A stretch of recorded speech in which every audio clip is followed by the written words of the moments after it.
বন্ধুরা, তোমরা এখানে 3টি ডেড বডি দেখতে পাচ্ছ। আর আজকে তোমাদের এই ছবিটি ভালো করে দেখে বলতে হবে এই 3টি ডেড বডির মধ্যে ভূত কোথায় লুকিয়ে রয়েছে।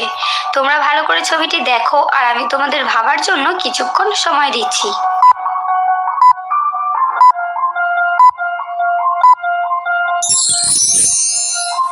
তো বন্ধুরা, তোমরা কি বুঝতে পেরেছো এখানের মধ্যে কোথায় ভূত লুকিয়ে রয়েছে? যদি বুঝে থাকো তাহলে ঝটপট কমেন্টে জানিয়ে ফেলো। আর যারা এখনো বুঝতে পারোনি তাদেরকে আমি উত্তরটা ভিডিওর শেষে বলে দিচ্ছি।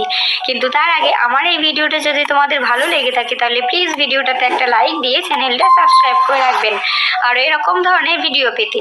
তো বন্ধুরা, এখানে সঠিক উত্তরটি হলো 3 নম্বর ডেড বডিটি একটি ভূত। কারণ তোমরা একটু ভালো করে খেয়াল করে দেখো, 1 নম্বর ডেড বডির এবং 2 নম্বর ডেড বডির পায়ের মধ্যে ট্যাগ লাগানো রয়েছে, কিন্তু 3 নম্বর ডেড বডির পায়ে কোনো ট্যাগ নেই। অর্থাৎ 3 নম্বর ডেড বডিটি একটি ভূত।